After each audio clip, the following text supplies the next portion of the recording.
What's up, guys? Welcome to Nutmegged, the podcast where a Yank and a Brit talk about the beautiful game from across the pond. I'm, of course, Faisal, representing the UK, holding it down currently in the UAE. And, of course, Andrew from the United States. How are you today, bud? I am very cold. It is wintertime here in Ohio. The temperature for all of us that use Fahrenheit yesterday was 9 degrees Fahrenheit. So I'm going to guess that's probably like negative Celsius. I don't even know. Something like that. It's chilly. I'm hearing it's like chilly. It's getting a little bit colder here, to be fair. I mean, I think we were looking the other day, it was 20-something here, if I'm honest. Oh, what is that, like 72 degrees Fahrenheit? Yeah. Oh, yeah. About 20 degrees at the moment, so it's still, I mean, I'm wearing a jacket, so that says something. Okay, so it is a brand new year, a brand new episode, the year 2025. We're ready to get stuck into some current events and also looking into the future, so we're excited to do that. But before we get stuck into that, of course, we've got our Nutmegged of the Week. Andrew, let's kickstart this year. What you got for us? I have something about one of the best managers in the world, but not the best. It's Pep Guardiola. And I, of course, think that Fergie is better. Plus, Pep going through a rough time. But this is not necessarily football related. This is off the pitch action from our boy Pep. He got in the face of some autograph hunters lately. So there's this video that has surfaced of Pep Guardiola getting accosted by 4 dudes looking for autographs. You would think, okay, that's kind of normal, but this situation is a little bit unique. So the video actually starts out by Pep kind of yelling, not necessarily yelling, but kind of getting intense in the faces of these autograph seekers. And he starts dishing out life advice for these 4 random guys who asked for the autograph. Now, again, these are not your typical autograph seekers because they had multiple boxes of things and items for Pep to sign. So they're essentially just trying to get his autograph to resell for money. And the demographics of these individuals, like I said, 4 dudes, it looks like 3 of them are fairly young-ish, maybe high school or slightly after high school. But then there is one dude who is a bit older, maybe around my age, like 30 to 35. Pep tells them to go to school and do something. He asks them, what dreams do you have? Like, you got to go to school and figure your lives out, essentially. And one dude even says in the video he used to be a chef, but it sounds like he just ends up making more money by getting these autographs and then reselling them. Pep tells them this is the last time he's going to sign stuff for them because he's going to remember their faces. I thought it's interesting. There are tons of people out there that do this, that hunt for autographs. But I love whenever you find Pep and you interact with him, it sounds like he's always in coach mode and will give you life advice and try to inspire you to do something better. I'm here for it. Yeah, coaching in life, coaching in on the pitch. I did see that sort of video, and I was like, the way he talked, he's looking around at the kids, and then he's like pointing at them, giving them life advice, and he realizes there's an older guy there, and he's almost like offended that there's an older guy there. Also, one thing is interview. This is a signature. It is, yeah. I've seen there are a lot of autograph hunters, and that one will just sell them, and they can make good money. I was reading some of the comments in there, make a lot of money off it. So it's not. You know, you've got good money, why not, right? But he's obviously not happy with it. Nice. So I've got an interesting one about, it's topical, right? About AI, but AI in the world of football. So that's the way that I'm looking at this. So, and how perhaps it's not played out as much as he kind of went to play. So there's a Norwegian side. So it started off in Norway. It's called HamKam FC, right? And they were the first football team to give full managerial reign to an AI manager. So already you're thinking, this sounds promising. AI manager, we'll see how it works. So this is the current state of play. So they're the national side, obviously, we know the likes of Norway haven't qualified for a major tournament since 2000. And it's starting to think like they're trying to think a bit more outside the box and perhaps think about whether potentially AI could be the way forward on this situation. So there's essentially a tech company, or a company called Idsiva, which believe the way forward to kind of boost their country's hopes of getting into a national competition, but also this particular team is in AI. So what it is, the AI manager has taken over a big game against their local rivals, right? So they're obviously a bit hesitant because they're not doing particularly well about the new, it's potentially about the new appointment. They've just last sacked the manager. Now AI is going to take over. They're like, they're not really too convinced here. They start off. So the game. So let's start backwards. The game ends 6-1. So let's just clarify here. The game ends 6-1, right?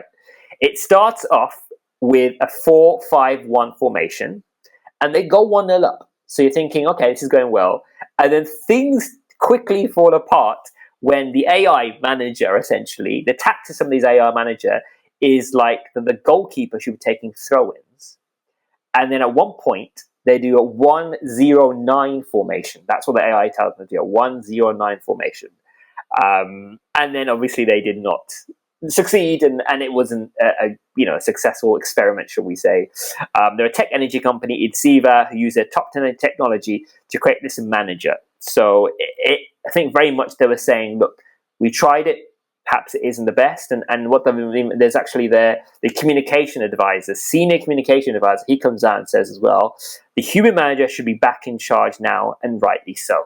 So I think perhaps it was a look at potentially more of a message about how AI won't be able to do all jobs.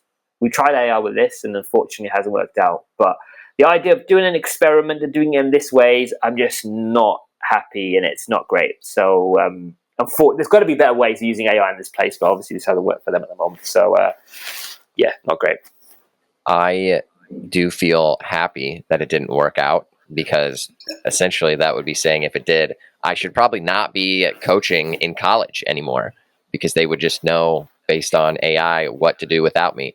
I think there will always be space in soccer for managers, because the man management piece is just so unique. I would say that AI will eventually be able to assist with tactics and like observing fields, and then once you get a super advanced model, can see what the other team is doing, and then can adjust tactics and run simulations essentially in real time to then see what the best moves, best substitutes, things like that would be. But I think that we are too far away yet for AI to be able to manage the like interpersonal pieces of being a manager. So interesting concept. And I actually use AI a little bit when I'm like doing research and trying to figure out best practice game plans and things for my teams. But yeah, I think that it is probably best to have an actual person managing teams for now. Yeah, I just think it's just as an experiment to be doing it in a live match. I just feel like there's probably other aspects of it, but they're obviously trying to do like a whole, and perhaps maybe it is a part of a PR stunt as well, potentially, right, about Norwegian football, and perhaps to show how like forthcoming they are when it comes to technology. And that was one of the goals of it, but just literally the 6-1 and some of the. I'm just trying to imagine how logistically it worked. Whether there was someone in the ear of like a manager being like, "Yeah, get the goalkeeper. Yeah. He's the AI says he's doing throw-ins. Cool. Grab the ball." And the goalkeeper's probably thinking, okay, cool. Apparently AI thinks I should win them, but yeah, not great. Good Nutmeg to start off the year. I was just carry on in the vein in terms of like managers and in terms of how we're looking at Manchester United specifically, managers and the change of manager we have at the moment. Obviously, we've had Ruben Amorim change since the Ten Hag days. We're into a brand new, another part of the year. We had an interesting Christmas, shall we say, and now we're into a brand new year. Kind of this is it part of the season, essentially. There is no kind of going back. We have a new transfer window opening as well, which is obviously interesting, but we'll see what happens in that as well. So what was your take on the Christmas period and the current state of play when it comes to Manchester United at the moment? That Manchester United still suck, and I am still in the same place as I was before.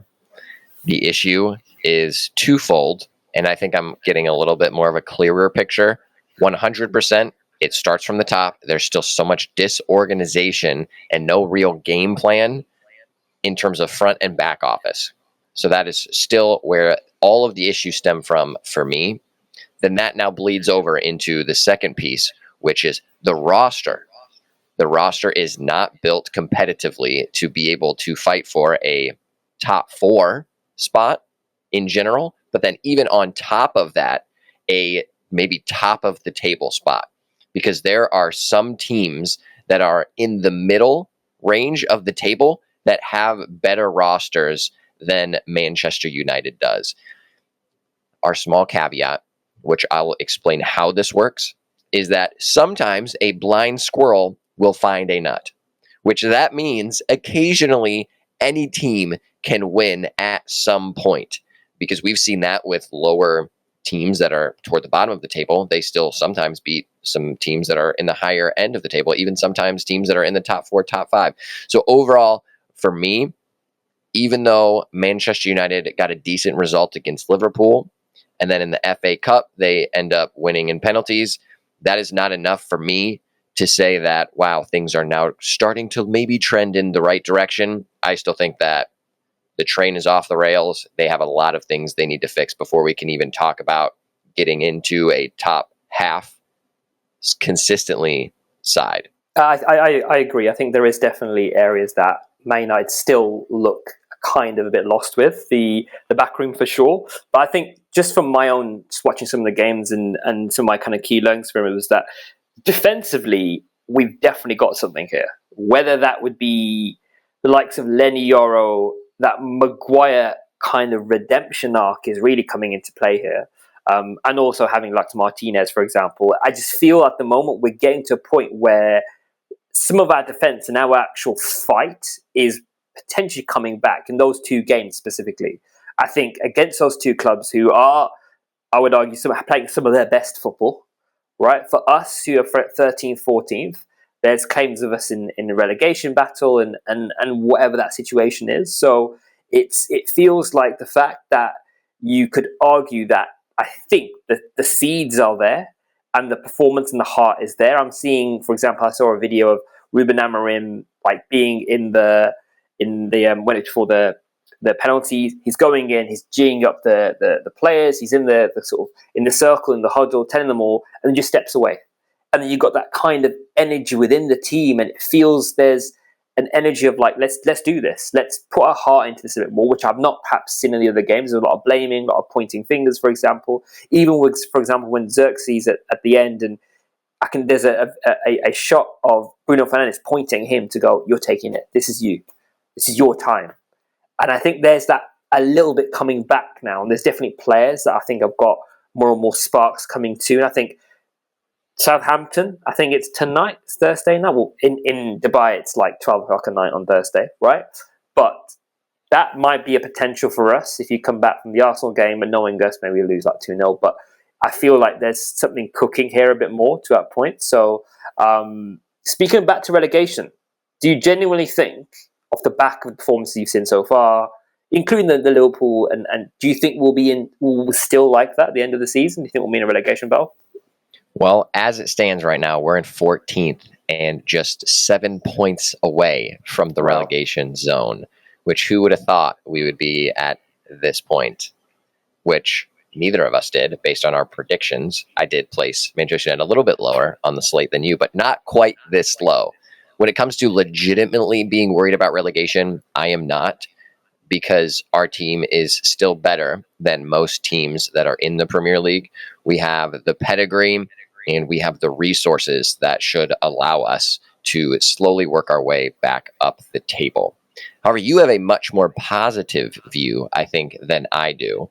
And I do think that you're right. We do have some great players, and there are good pieces for sure. I just don't think our roster is structured and built the way it needs to be competitive in the Premier League. However, do you think that this is the lowest point that we'll see Manchester United during this season? It's a tough one, because if I hadn't seen that Liverpool and Arsenal game, I probably would have said, I think we can sink lower, is the question. Was the answer more than anything. But since I've seen those games, I feel that there's a bit of fight there. So I think probably it may be the lowest. I think prior to this episode, prior to the previous games, I think in my mind I'd written down the idea of potentially Manchester United in the Championship, which even saying that makes you feel a little bit ill. But is that the short, sharp shock that this club needs to be like, well, let's do something. Let's do something about this in terms of whether that be the infrastructure, whatever it is. They're trying the best. Perhaps things haven't succeeded, and that might potentially be the problem. But in answer to the question, I think off the back of those two games, the fight, I see us creeping into the top half, and I would argue that perhaps end of season. Now, I'm not trying to, in terms of prediction, I see us top 10, but no, like, I'm talking like the bottom half of the 10, like maybe an 8 or a 9 or something of that level.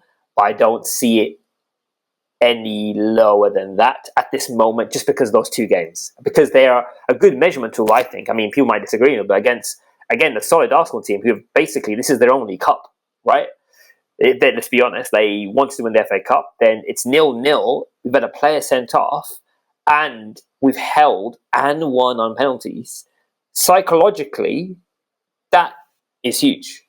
And then that Liverpool game as well, for us to lead goals quite early and still come back with determination. It says something about the character of the team. So I think that will pull them up to a certain point in that kind of top 10. But I mean, who knows? I agree. I think that the fight that they did show was positive. I don't think that is something that the team can rely on for the rest of the season to get where they need to be. And I don't think that they're consistent enough to be able to continue to rise in the table. I would not be surprised if they end up maybe just a couple more places above 14th, like around 10, right in the middle of the table. Sounds about right for me. However, let me paint this picture for you really quickly. Because before those two wins, I guess you can call that tie a win in a Ted Lasso fashion. Actually, no, it's Wrexham. I think one of the Wrexham guys had said some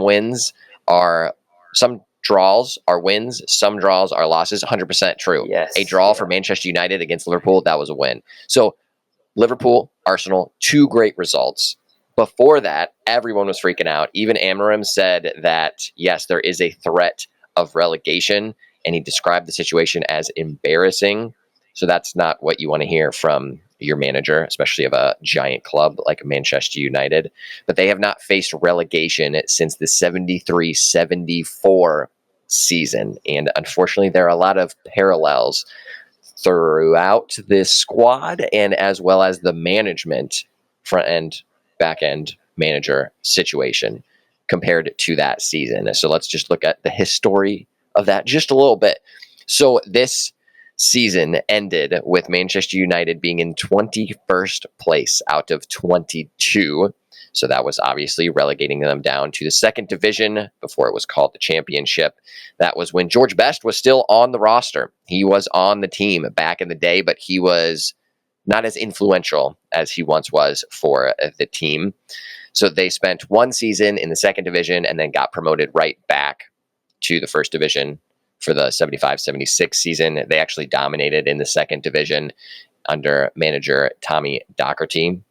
But there are parallels for that season where they ended up getting relegated to what is happening now. So, of course, underperformance, having a roster that should be performing at a specific level. And now hindsight is easier for us to see because we have a lot more analytics where we can compare things.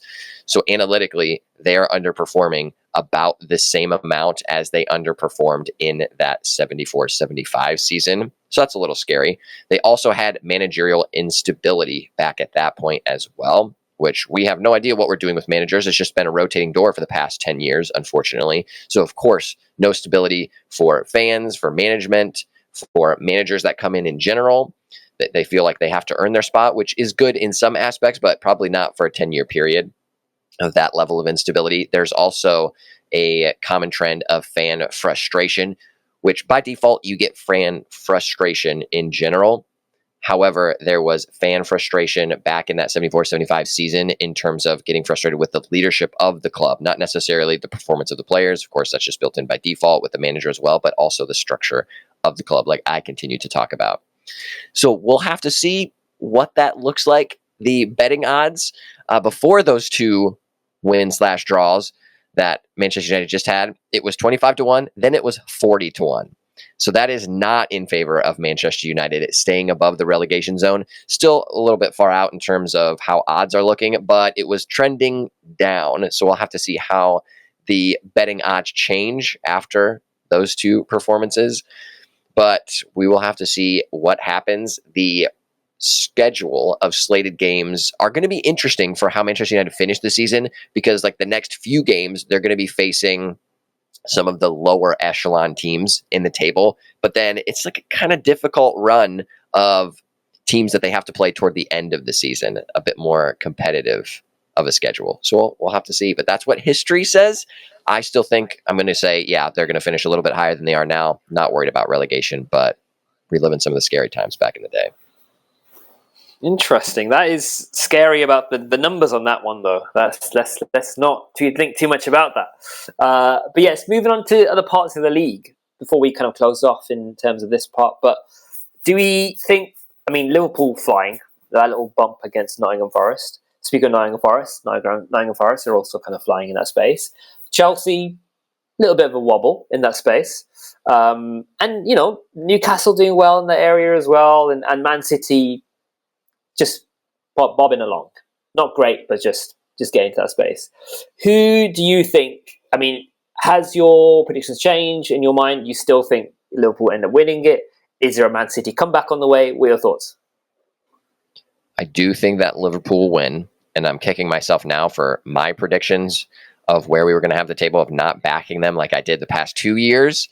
However, I love to see it, and I'm here for Liverpool. Really, anybody dethroning City, I'm here for that, and I would love to see them finish that out, especially with like Mo Salah's redemption tour kind of thing, since he's not getting the contract that he necessarily should. That can be a conversation as well.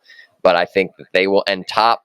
Nottingham Forest, I don't think that they will be able to hold pace as to what they've been doing. Unfortunately, I wish I could say that they would, but I think that maybe if they can squeak a top four, that's a great day for them. That's a great finish. Arsenal, I think, will pick up the pace a bit as they've been doing. They've had some good results. Like the last 5 games, it's been 3 wins, 2 draws.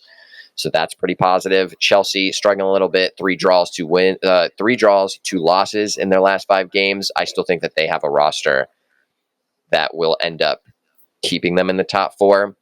Newcastle, 5 out of 5 last games, they have won. So Newcastle looking sharp. I think that they'll probably end up in the 5th spot. And then City, I think, will have the run that they always do toward the end of the season where they sneak back into the top 4 in some fashion as well. So that's kind of how I think the top 4 will kind of look.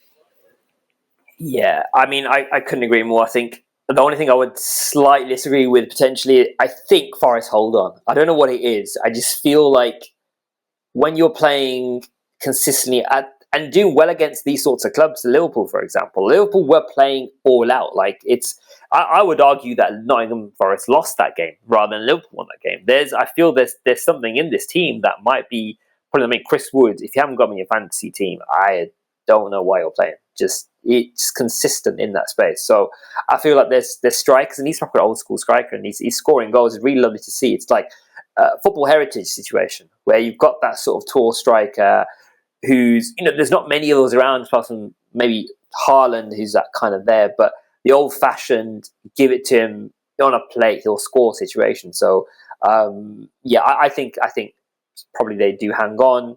I do think potentially that your Liverpool do win it. I mean, I'm of the opinion I don't want City to win it. I don't want Liverpool to win it, but Arsenal, I personally don't want to win it. Not from I know a lot of people just won't let Arsenal fans when it comes to them winning the league. The potential of knowing Arsenal fans. I have Arsenal fans in my close circle, and knowing that if they win the league, I wouldn't be able to be around them is just. I can't. The thought of that I can't deal with. So I don't want Arsenal, but if I had to, out of the 3, I'd probably prefer Arsenal than Liverpool and Man City. I just can't have any of my heart doesn't let any of those 2 teams. I can feel any way comfortable with being vaguely happy of those 2, winning. But we shall see. I'm excited. For the run-in. Yeah, it should be quite fun. And I know our next segment, we're going to do some predictions. And I'll just take us there really quickly because some of my predictions are about some of these teams. So some of the surprise predictions that we're going to see happening in 2025, mine is that Forest stay in the top 4. Now, is that a surprise? Maybe. It just depends how you look at it, because I know that, Faze, you're saying Nottingham Forest are going to stay where they are in 2nd spot, which is great. And if Forest are able to stay in that 2 spot, phenomenal for them. I would love to see Forest win the whole league. That would be great. However, my prediction is that they just stay in the top 4. And again, like I had just said, that is a win for them. So that's surprising prediction number 1. And I think that will be a surprise, at least if you're looking at it from the beginning of the season. I am afraid to look at my predictions that we made of what the table will look like at the end of the season, because I may have had Forest being relegated. So that's a scary time. I don't even want to look at it yet. I'm not going to look at it to the end of the season because I don't want to stress myself out. My other prediction is that Mo Salah will stay at Liverpool. That is going to be a big surprise if it actually happens for a lot of people. We know that there are those three individuals, solid players, that Liverpool have not locked down: Trent Alexander-Arnold, Virgil van Dijk, Mo Salah. It's been all over the news. Are they staying? Are they going? Who knows? Because Liverpool, I think, have not handled this appropriately, especially for the echelon of the players that they are. But my prediction is that Mo Salah will end up signing some type of contract that will keep him at Liverpool for the next season. Personally, I like Mo Salah, so I hope that it happens just for his career, because having him at Liverpool longer and then maybe eventually retiring at Liverpool would just be cool. I also get that Liverpool probably have some type of calculation where they know the age and the output of the player and then just don't offer that player a new contract because of that. So you're a business, you got to operate how you feel is best. So if they go that route too, I would understand. It's just sad how they've managed it. I will throw you two more surprise predictions, which maybe are not super surprising. At least this one: Manchester City will be at the bottom of the league at season's end. Now, I know I just said it's most likely that Manchester City will end up in the top four. I still think that is true based on performance and what will happen on the field. However, this whole legal issue with like their 117, 113 cases that are still out there that they need to get sorted, I think if it happens as it should happen, they will end up getting a massive point deduction, which, based on previous point deductions that have happened for other teams for similar types of issues and all of these different cases that are going on of the 113 or whatever number that is, some are more intense than others. So one, as an example, is them just not cooperating with the Premier League and providing financial information. Some of it is just avoiding certain financial steps that they're supposed to be taking. So it will be weighted differently based on each case. But looking at the ones we do know, it should be around a 100-point deduction. So if they were actually holding true, if the Premier League holds true to deduct the points based on what it should be, then that would see Manchester City getting bumped all the way down and getting relegated. Now, will that really happen? Probably not, because money rules the world. The Premier League wants to have money, of course, and seeing City get dropped down, that would cause them a lot of problems and potentially lose them some money. So if that really does happen, who knows? But it probably should. My last prediction, I'm just going to drop it in here. This one's special for you, Faisal. It's about England. So Thomas Tuchel, your England manager. Not many people probably saw that coming, but I think he will be a great England manager. That is my 2025 prediction, because he is a master tactician. I don't know if he's the best at man management. He's not the best with media. That could be a struggle because England managers need to do a lot of good media things. However, his tactician side of his game, I think, is great. And I think that might be the missing piece for what England need. We'll have to see. That's what's happening in 2025. Wow, there's some really interesting ones there. The Man City one about potential points, I can see that. I would love that. If that happens, makes my year. That's it. Because I think it makes total sense. Because if you look at the purely from like a legal perspective, makes sense. But like you said, the money element is one big element. But it's just so stupid. That is the most stupid thing to me, that some of these soccer teams that are organizations don't operate in the normal rules and can get away with it. Man City is one of them. Manchester United are technically getting away with nothing illegal, but operating poorly, and are still in the top level in the Premier League when maybe they shouldn't be, because they've been run so poorly for 10 years. That is so frustrating to me. And then Barcelona, just the recent news of them not being able to register Dani Olmo, but then they somehow get some grace by La Liga to allow them to register Dani Olmo and their other additional player. That is ridiculous to me, that they can keep getting away with that, and all of these teams are able to get away with these sketchy things which are just outside of the norm, and I hate it, and it's frustrating. I think a lot of people would agree with you. Like, the world of football is getting to a place where there is no impartiality anymore. It feels like money is going to the right pockets, certain places. And I mean, let's not get into Qatari and money and that side of the stuff, because we get into that, will be in a whole new episode. But I did want to get your view on something, which we'll get into some point. So the couple of like top ones that I've kind of got, was one of mine was also Thomas Tuchel. I think this could go either way, really. I think he's either, in my prediction, I've got him as being like having a great run, and we'll go into like this year is the Nations League, and I think potentially England might be in a place maybe to challenge in that space and be in a really good position. But at the same time, people may argue by summer he's out situation.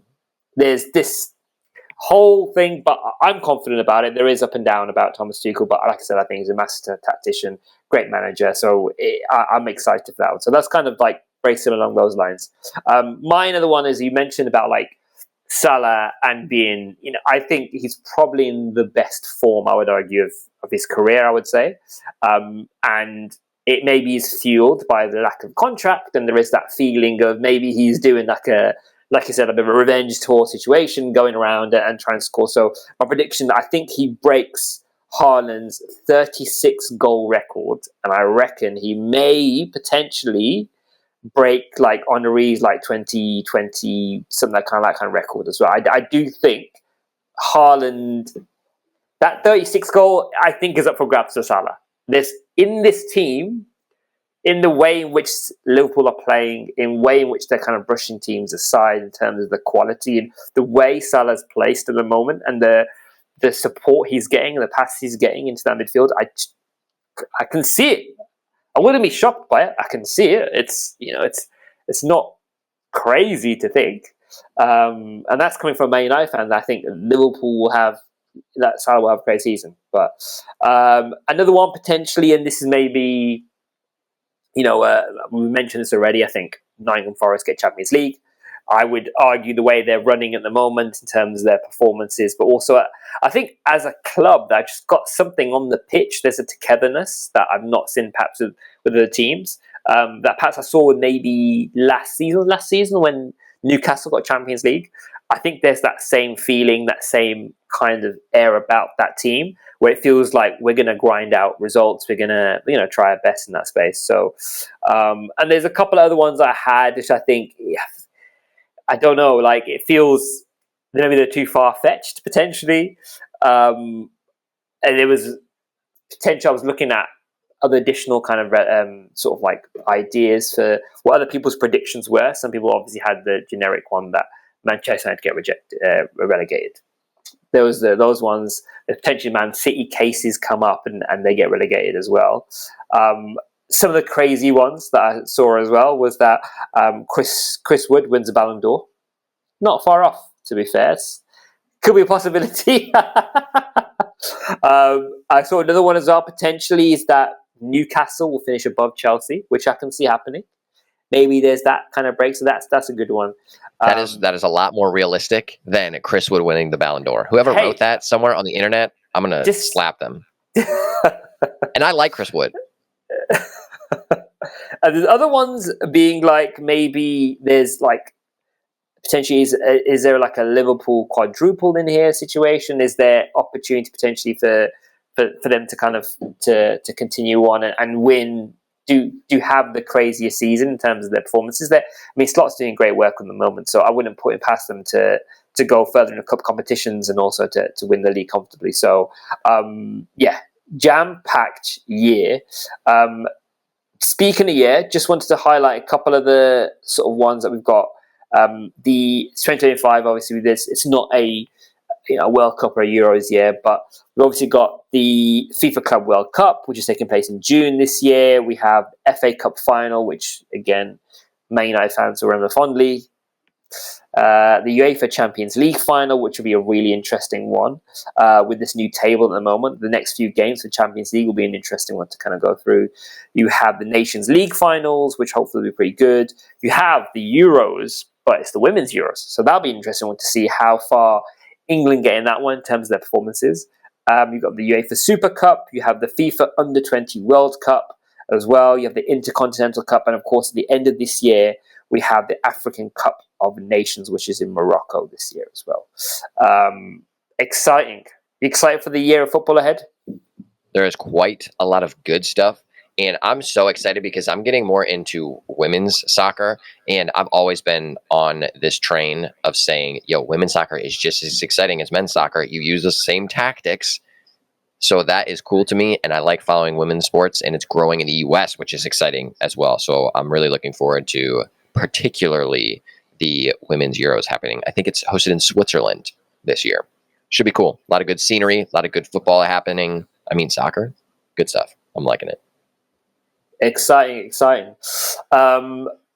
Right, let's get stuck into our take it or leave it. Shall I give us one to kick off? I think mine leads on to the top 4, top 6. This kind of Nottingham Forest getting into that debate as well, and obviously Newcastle are in that space now as well. So necessarily take it or leave it. I don't know how to word these take it or leave it, to be honest. But my kind of statement, whether you disagree or take it or leave it, how you want to do it, is the top 4 or top 4 clubs, for example, the big 4, shall we say, or the big 6, are dead, and they no longer exist or apply in I would say in the Premier League. There is now such an increase in terms of where the likes of Newcastle are in that space now. Like there was now obviously Nottingham Forest performing well. So is there? And then let's argue that if you want to go back few seasons with Leicester winning the league and other clubs coming through. So do you think that perhaps that traditional kind of top 4, top 6 is dead, and the way Man United are playing, most likely? But what are your thoughts? Yeah, I was going to ask you who you even think the top 4, top 6 are now. I will take this. Yeah, I will take this because I think overall the parity is getting a bit closer in the Premier League. And I think that is because over the years, more and more players want to come here because there's more and more money being injected into the Premier League. So I think that is why ultimately there is not necessarily a defined hardcore top 6 anymore, and that's why I'll take this. With that being said, there are certainly teams that are maybe traditionally in that top 6 that have the resources and the money to be able to be considered in the top 6, and ultimately should be because of the size of their club, the resources that they have, and the money where they're able to go out and essentially buy any player, any manager that they want. So there should be a top 6. But it's cool because there's not, and I'm more here for that. What are you doing? You taking or leaving that? Yeah, I think I'm with you. I think that the league is getting so much closer, and I think there is that, like you said, the disparity between the clubs now. But for me, I find that now more exciting. Now, if you support a Newcastle, for example, or you support a Forest, or even Bournemouth, for example, even potentially Bournemouth getting the top 4 could be something far off, but they're putting some great performances in the world, right? Like saw the game the other night when that 2-2 against Chelsea. Like they are got some extremely good players. So I think it's more exciting as a Premier League fan to see that, and that therefore I think I agree. I think maybe the top 6, top 4. There is no longer is it a set? Is it that kind of that Manchester United, Arsenal, Liverpool, and Chelsea was the original top 4, I would argue. And now it has kind of set down a bit. So, yeah, I'm going to take it as well. Perfect. That's what I like to hear. Well, we have a team that was traditionally in that top 6 with Manchester United. That is the focus of my take it or leave it. So here's a statement that also brings 2 other of those top 6s into the equation. Take it or leave it. Manchester United would be better off with Cole Palmer on their roster than Erling Haaland. Would I take Cole Palmer? You're referring to Man United or Man City? Man City, yeah? Referring to Man City. Man United. So Manchester United with the roster right now. Yep. What we have right now. Would it be better with Palmer or Haaland? If I could pick Erling Haaland. That is a tough one.